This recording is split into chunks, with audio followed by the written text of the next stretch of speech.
this is Jill again from Pleasurevault, and as I promised, I decided to do a video about how I changed my insulin pad for the Omnipod insulin pad. Please make sure you understand that this is not medical advice. I am not a doctor or an expert. I am somebody who had diabetes for over 30 years and have my way about doing my things. But this is how I do it, and if you're deciding about getting a new insulin pump, I have been in that situation and not knowing which one to choose. After a lot of research and having the Medtronic pump, the Paradigm, for many years, years ago I went into the Omnipod. And this is the one I found that it worked best for me, and I will show you how easy it is to do this. Basically, I have my PDM, and it says no active pad, and it's very customer friendly. It's like made for children, so okay. Say no active pad. Would you like to activate a pad now? A pad is this pad here. I go, yes, I want to do that. So as I said, it's extremely customer friendly. So it's asking me now, after filling a pad, listen for 2 beep, then press next. So I'm going to fill my pad now. So this is, I already use alcohol in my leg, which is where I'm going to put the pad, which is very important. I peel here the pad. And I'm going to move the ornament from my table so you can see better. This is the box where the pads come. So there we go.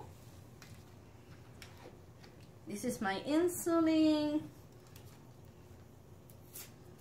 I should do this to the bottle too. There is a no nurse's trick. And I found that some people says that when they fill in the syringe, they get a lot of air, and that can happen. But a way to avoid that is by putting in the syringe the same amount of air that you're going to extract of the medication, in this case the insulin. So let's inject the 200 units of air. So that means where the 200 is on the needle. And let's pull back. This way you get less air and it's easy, and then it's easy to not end up with as much air on the inside the needle. Don't worry, it's not going to be pain or blood in this. It's painless.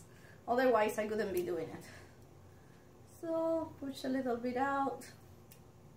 Not too much air, because as I said, by doing that, you don't end it up.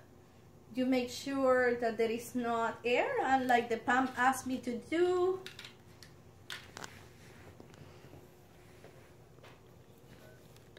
There we go. It's important to do this not too fast. You heard the beep? That's telling me that the pod got the minimum of insulin required. And pull out. Now, let's say what the pad tells us to do. It say after filling the pad, press next. So we press next, put it right beside the pad, and it's going to prime it. So it's something you don't have to do yourself. The PDM will do it. So let's wait. In the time that's getting done,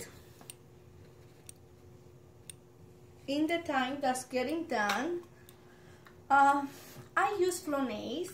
Flonase is now available in Canada, and I can probably put a link where you can get it. Flonase is now available without prescription, which is great. I don't recommend you to use this. This is what I do. I use Flonase because this avoids me to get any rash. I do have shorts under the dress, no worries there. I won't show you more than you want to see, or you don't want to see with this body nowadays. Okay, so I put the Flonase and I'm waiting to dry it out. My pod is just finishing priming.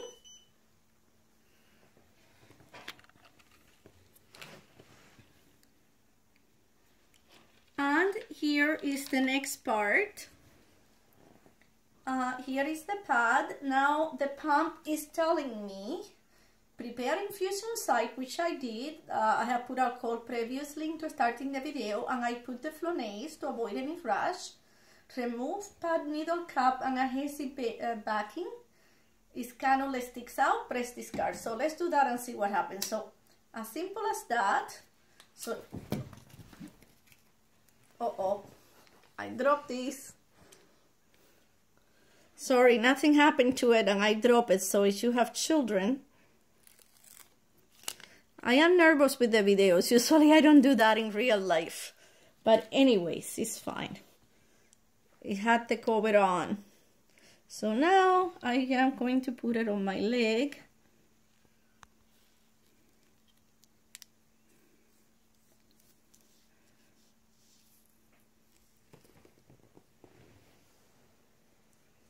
Very simple, very easy, no pain, a lot of gain. And now say press next and press start. Before pressing start, I have to pinch the skin, or I press start and I already have time to, and it say please wait, and it's going to put the needle inside. There it goes, that was the needle. I didn't see it, I didn't feel it, and that's the great thing about the Omnipod.